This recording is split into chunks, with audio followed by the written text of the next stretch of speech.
Okay, welcome, my friends. This is another one of our Thursday at 11 a.m. QT chats.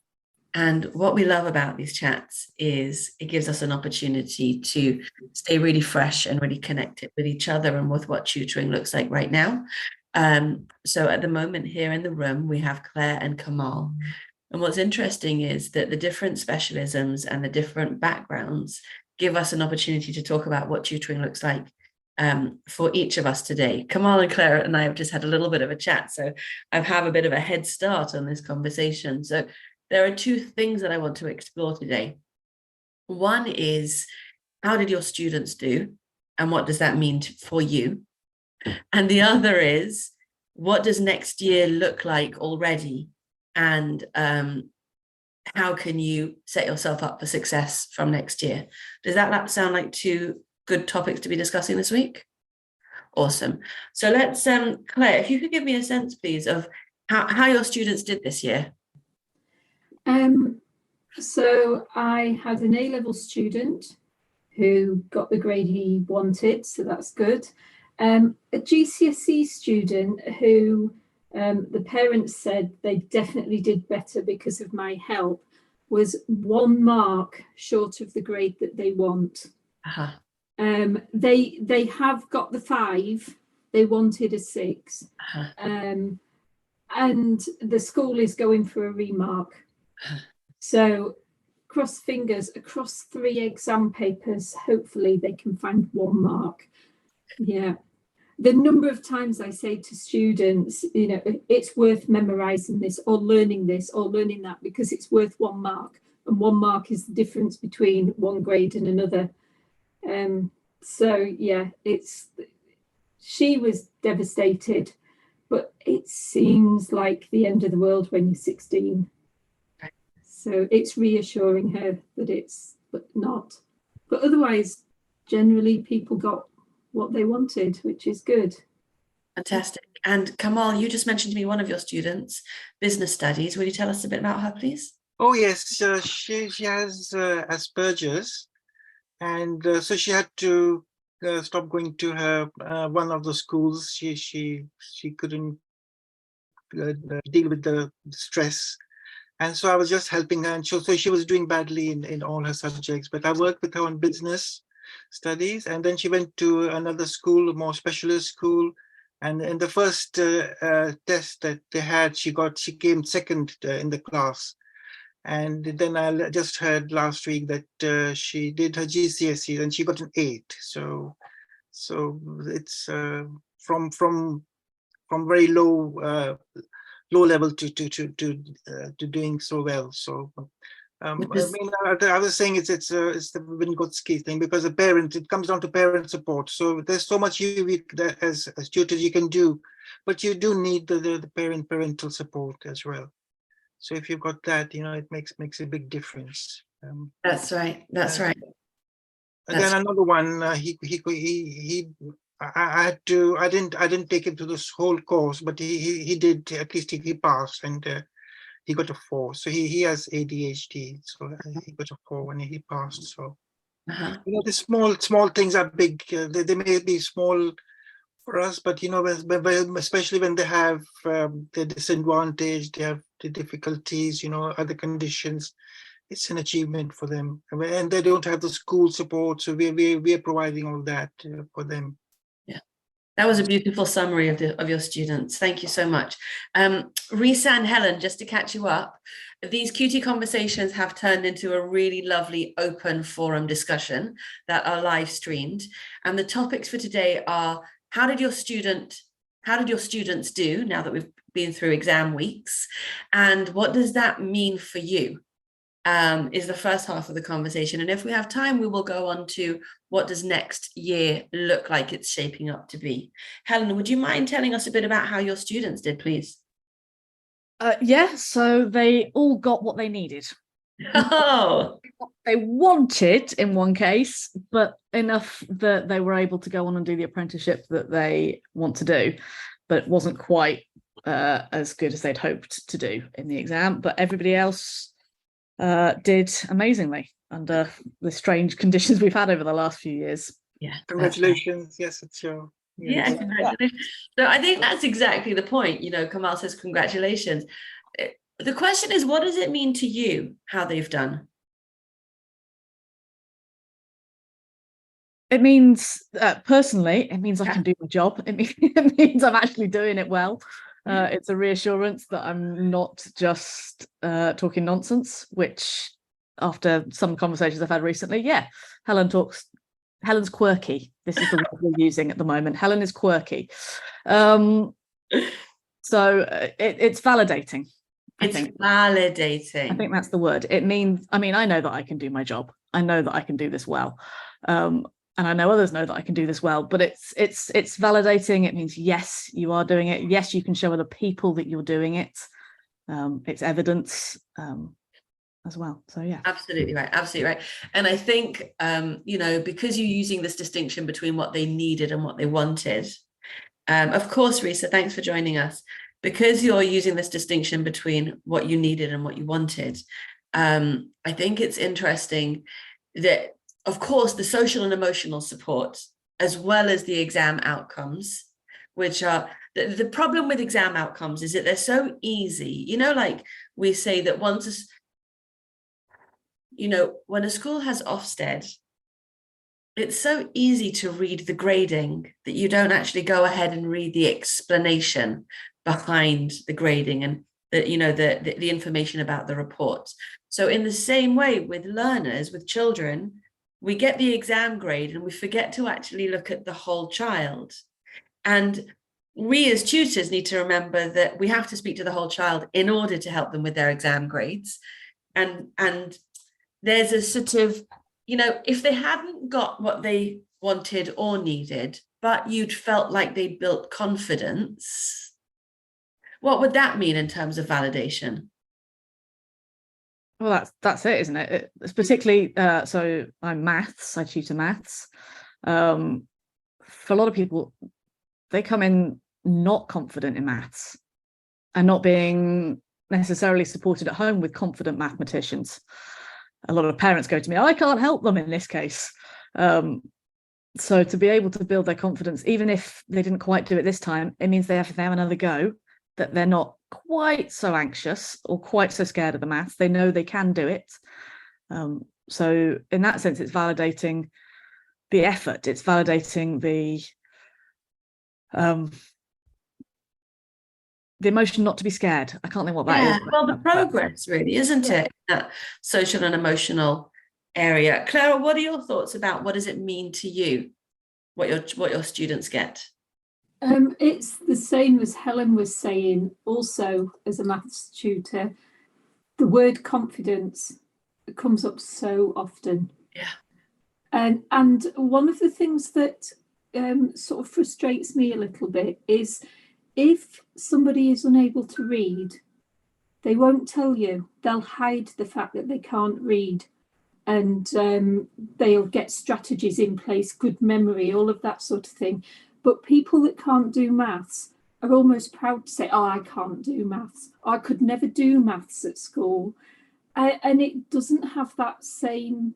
That's really insightful. Yeah, I just think... Wouldn't say that about English. Why are people not ashamed that they can't do maths? I'm not saying you should be ashamed of it, but I'm just saying, why is that distinction different between maths and English? You wouldn't say it about literacy. That's what Claire's saying. She's saying that if somebody can't read, they won't brag about it or make a joke of it. Yeah. And we talk about functional skills in maths as equivalent to functional skills in English. But it could be because there's elements of the maths curriculum that just don't feel necessary. That's speaking as a non-mathematician. It is speaking as a primary and an English person. But certainly... And that's a rabbit hole to go in. Even with the maths community, you don't want to go down. Well, we do them. I was talking last week about how I'm creating resources and doing like the passive income thing. And at the moment, I'm doing some videos, and I've decided that it's not that I don't like my voice. That's the wrong way to put it. But when you're with a whiteboard on an iPad and you've got to press this button and change to a straight line tool and be describing it all at the same time, as a presentation in a video, it doesn't come across very well. Yeah. So I thought it'd be a bit of fun. Let's get into Blender and learn how to do animation. And I have been staggered at the amount of maths that's in it. Because you're working with 3D animation, plans and elevations, X, Y, and Z axes, Physics as well. rotations, all of this sort of thing. And looking at that and thinking, kids that want to get into animation, it's also in 3D design, it's in architecture, it's in doing any sort of artwork, computerized artwork. If you want to get into gaming and you're doing the animation for gaming, that it's amazing. I have been absolutely staggered, and that is another validation of maths is important. That's awesome. And Kamal, you'll say the same thing about business and finance, won't you? Yes, exactly. It's it's also just being able to to think analytically. That's the thing. It's not just learning things, but the important thing is to think outside the box as well. So I mean, I have students who may not know about the theory about business, but they can think, and use their practical knowledge as well. So the experience and that all makes a big difference.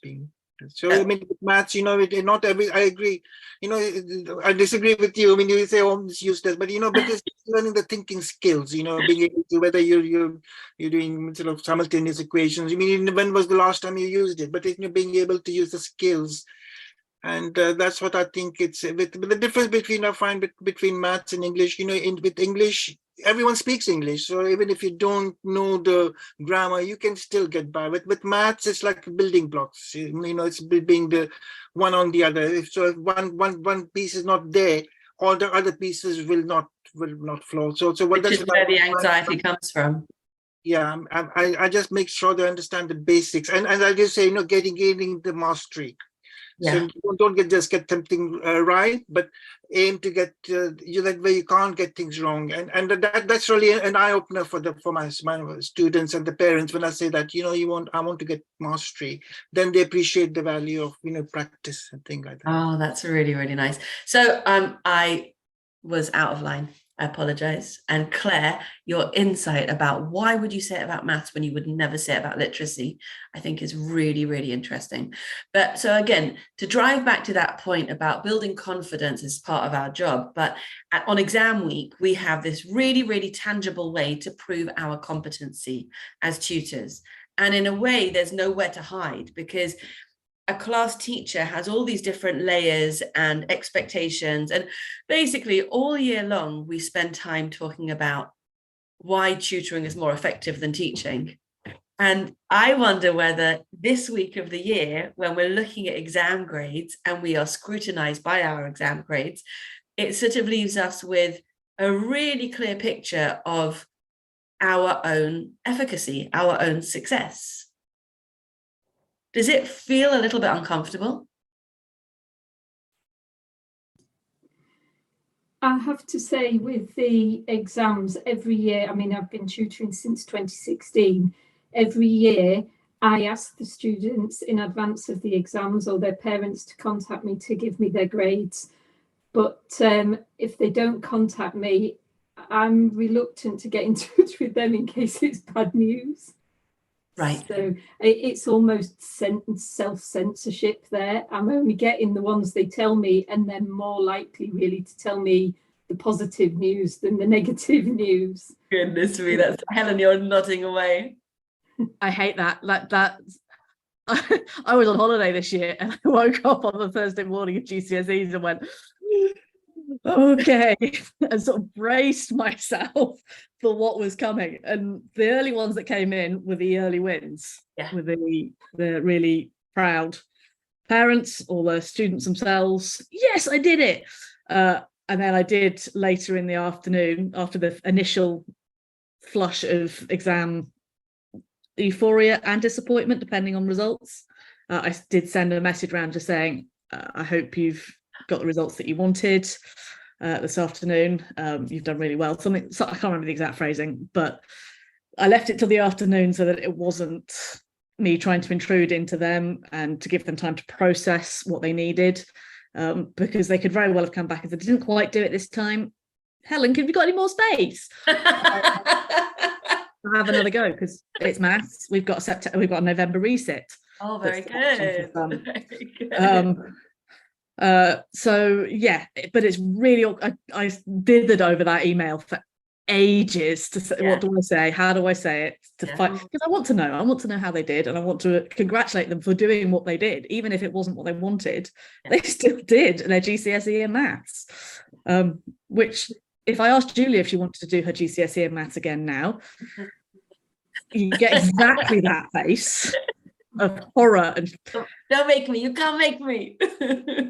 So you're far braver than me, because I haven't sent an email round asking. I've just accepted the ones that have got in touch. I can't, and that's terrible, isn't it, in a way?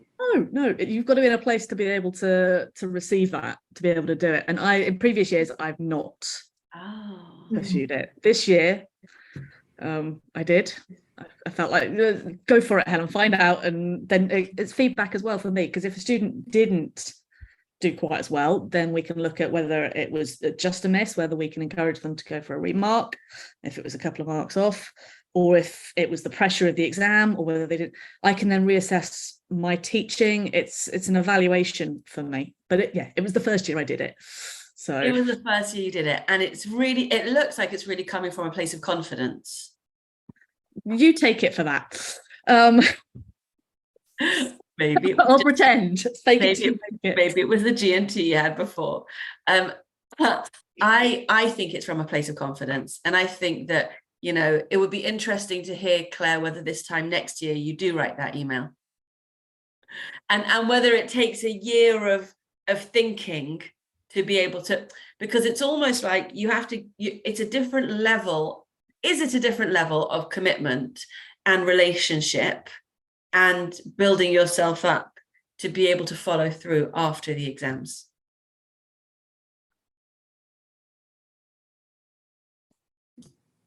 I'm struggling to answer because I don't know. Yeah, I think it was a mean question. Yeah. I think it's because I care so much. Yeah. And I want them to do well. So it's almost avoiding, but then again, they may have done well. So if I don't know, that's okay. I'm wondering whether you're going to consider writing that email maybe this week. There's a possibility. If I could feel it. I do actually do, because of having my own website for my website, I do a promotional thing at the beginning and the end of each half term. So I have got one to send out tomorrow. So I could embed it as a general message.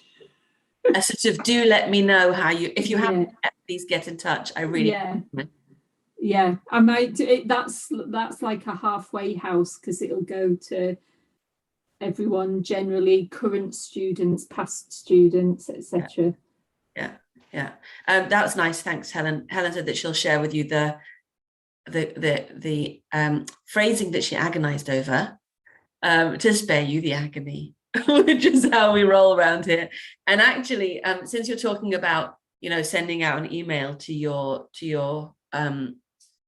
mailing list, let's talk about next year.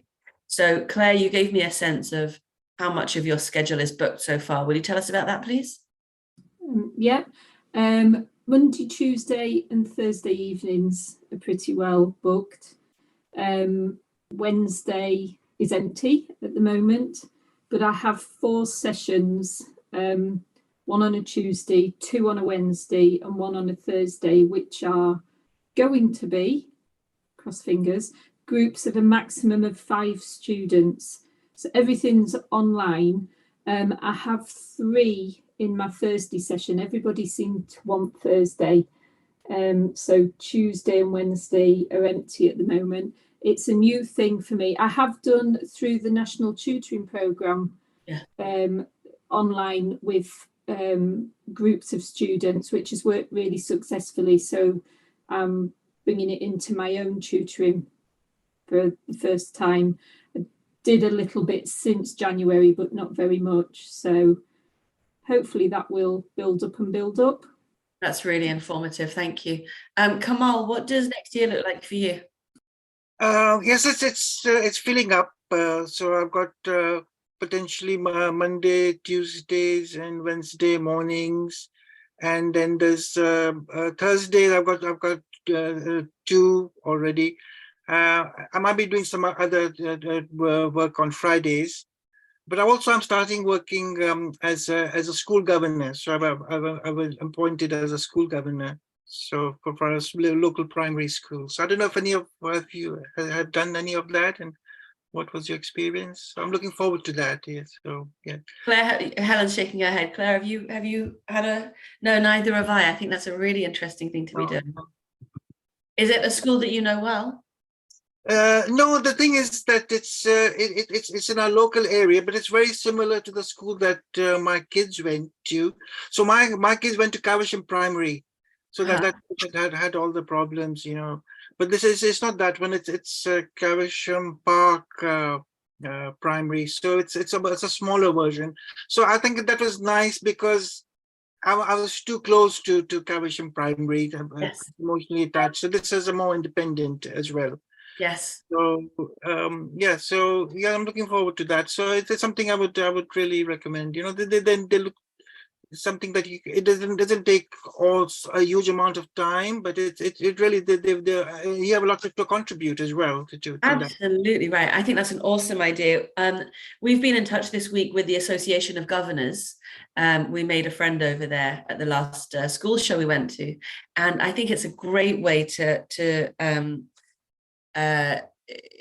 stay in touch, stay fresh, and participate and bring what we know. Helen, I'm calling on you, but you've turned your screen off. Helen, what does next year? Sorry, my phone went just as you were about to do that. So. What does next year look like for you? Actually, next year I don't know. At the moment, I am full as it stands. Yeah. For after school work, I do the 2 evenings around my own family, my own young children, and then some daytime alternative provision work. I could potentially squeeze in a couple more hours in the day, but it's going to be tight to do that. So in that sense, I am chocker. Isn't that amazing? But now the thought process is, where do I go next? Yeah. I'm one-to-one at the moment. I like being one-to-one. Talking of my young ones. Hello. So whether I run some workshops potentially to target specific topics within the GCSE maths curriculum that people find a headache, running some of those potentially. So yeah, I don't know yet. I got to make a decision at the end, probably at the end of the holidays, when young children aren't joining me on Zoom calls. And when you have a moment to think and breathe. Ooh, and then after you take one day off. It'll happen at some point.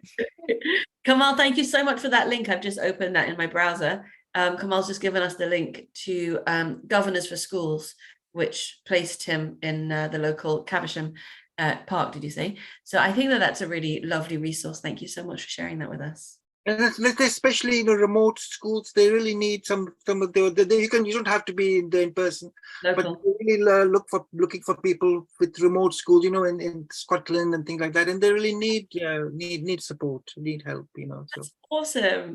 I'm really going to follow that up. I really appreciate that. Thank you. So for me, I hope that this year looks really exciting. We have some new training that we're rolling out. Andrea is running a new course on Mondays, which we've called Tutoring Pedagogy, Principles and Practice. So she's actually 4 weeks into this 12-week program at the moment. You can join at any time, and it will be CPD accredited. what she's doing is she's been unpicking the big ideas in teaching, such as scaffolding, retrieval practice, spaced practice, interleaving, all the different sequencing, which is a really good one. And what she's done is she's created a duo of sessions. So the first week will be the principles, and then the second week we'll be looking at that in practice. And we think it's going to be a really, really meaty program.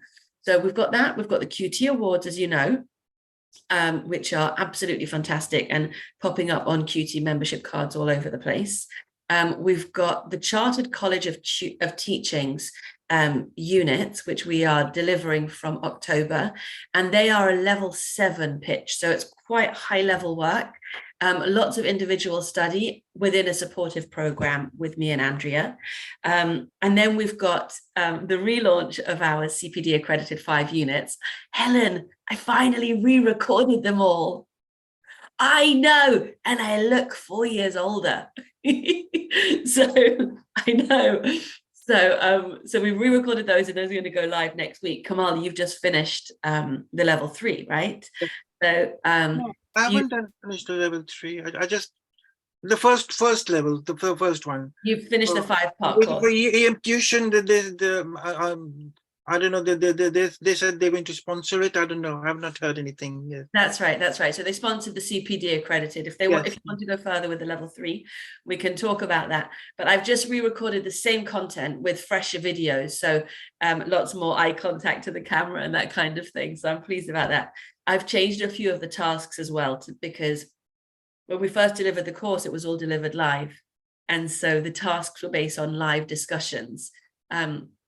So there's been a few changes over there as well, which is really nice. But I know I tell you what's really special. And we've got new members signing up every day at the moment. And that's something that's never happened to us before. And there's a sense in tutoring right now of leaning in and focus and commitment that I've never seen before. And it's not the big companies, it's the independent tutors. So there's something happening in parents' consciousness and tutors' consciousness. So yesterday, Helen, I spoke to Tutors Plus, and aren't they lovely? So she said that she accidentally took August off, and it turned out that her colleague, Alex, was working flat out during August because they did not stop booking new clients. There's something really exciting happening in tutoring at the moment. There wasn't, and I think what's interesting there also is we probably need to remember to breathe as well, because because I reckon we've worked harder than we usually do this summer. Have you had any students that have continued during the summer, Claire? I had the middle 2 weeks off. Yeah. I didn't have any students in the 2 weeks leading up to that. But last week I had 3 students, which would be about a third of my students that I'm going to be, no, a quarter. Get the maths right, eh? I've got 12 students, so 3 would be a quarter. Yeah, so I have had, it's a mixture. I find holidays. Some holidays I have none.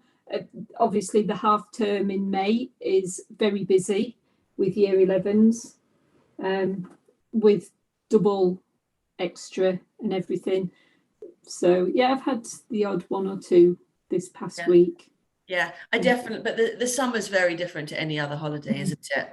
Usually it sort of ramps up all the way through the year, and then the summer it dips right down again. And it feels like that dip hasn't been as low this year. Kamal, have you had any students who have continued with you during the summer? I just had one, so I was helping the school, but I only had 2 sessions with him, and then they went on. And he's starting his session in September, so I'll miss that one. So just really 2, so not that much. Okay, fantastic. So are there any other insights that you'd like to share on the subject of how exams affect you, or what next year looks like?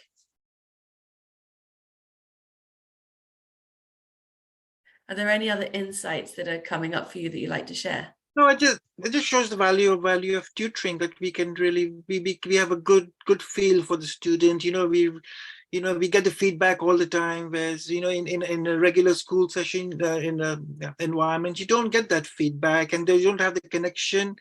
And there's so many distractions and so many things that, I mean, they're talking about maybe extending the school, having if someone doesn't do well in their school, in their studies, that they'll have to come back during the vacation and things like that.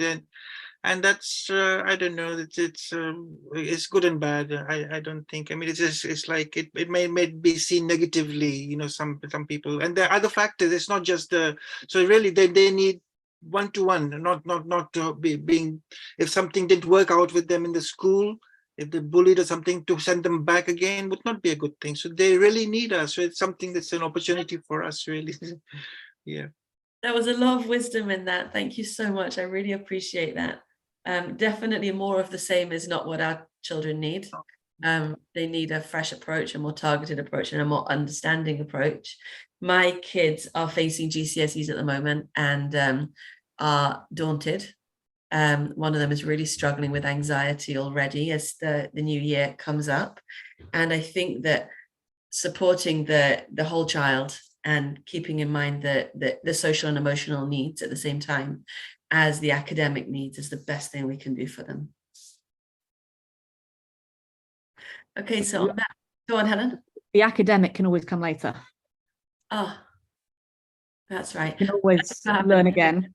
That's And right. it's harder as you get older to learn, and saying this as I get older and harder to learn. Excuse me. This one over here just learned Blender this week, which is pretty impressive. Yeah.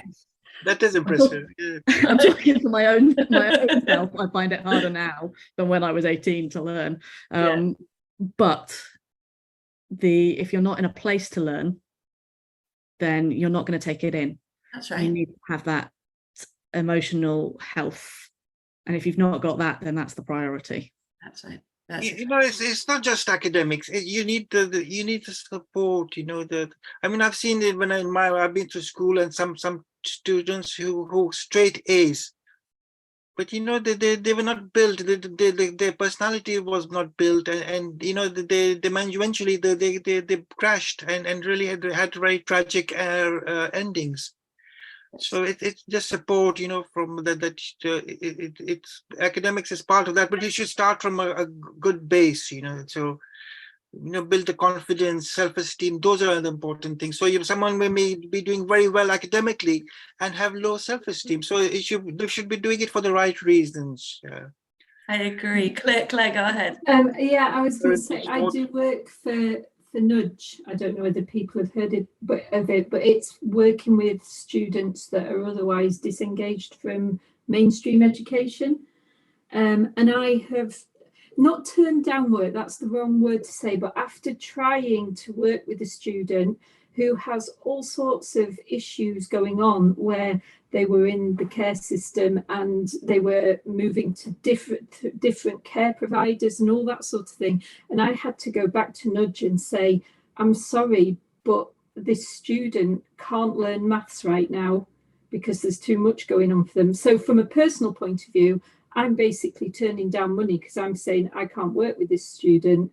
But you just can't function if you don't know where you're going to be living that evening as a 14, 15-year-old, let alone as an adult. That is immense. And the integrity in that is really strong, isn't it?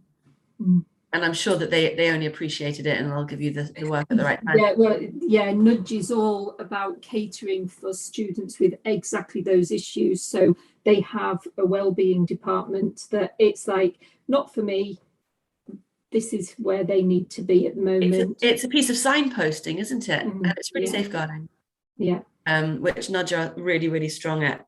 Well, what is Nudge? Sorry, what is it? What is it? They're an organisation that work with students, as I say, that are not in mainstream education. It could be because the school cope with them because of learning difficulties, or they've been kicked out of school for whatever reason. It could be that the students are in hospital and they're building their way back. As I say, care system, all sorts of, for whatever reason, and they are commissioned either by schools, because schools still might have a responsibility for the student. They're commissioned by local authorities, all that sort of thing. So when I started with them 3 years ago, they were very, very small. They were just based in the northeast in Newcastle, where I was living at the time. But I guess partly because of COVID, they've just gone national over the last 2 years and become a really large organisation. They are a wonderful organisation. I'm sorry, I did not mean to interrupt you, Claire. Go ahead. No, it's fine. I was just going to say they basically have team managers that will get in touch, and they'll say, we have this student and we want them to do maths, but they also have these additional needs. So I, as I say, specialise with the online maths, which for some of their students is brilliant, because even COVID aside, they don't want to leave the house. So, and then they'll have other workers that go in, and their aim is to get them to go to the local leisure centre or something like that. So it's not all academic, but it leads towards academic, and their whole mission is to get kids back into school. And I think their sort of strapline is giving a child a life that's worth living, or something like that. Exactly right. That's exactly right. Kamal, we've been working with Nudge forever, and they, like EM Tuition, they put all their tutors through QT training. So I'd be really happy to introduce you if you would like me to. Yeah, sure. Yeah. Yeah. Okay. It's really so important. You know, I've seen some such sad stories. There's one student I was asked to teach him maths, and he looks like a young strapping lad, and the first thing I noticed that he couldn't even see the paper. He couldn't read because he couldn't see. And then I looked into his story was that basically his mother had abandoned him and his daughter and his sister, abandoned and handed over to the grandmother. I mean, she's old and she's got her husband to look after. And so I mean, it was I just now saw things on his head and things like that, it's like scabies, something like that. So I just see he's being neglected. And then I started helping him with reading, and I found that he was actually virtually illiterate. So, and then it's just I mean, finally, I think they sent him back to school or something. But it's just sad story. How can a mother abandon her children and that's handed over to the? I mean, it's wonderful that the grandmother is looking after, but she can't. I mean, she's old. I mean, she's retired, and it's just terrible. It's very hard. I'm sure when you're working in those families, though, it's really important not to judge and to do the most you can to help the child. And work as part of a team.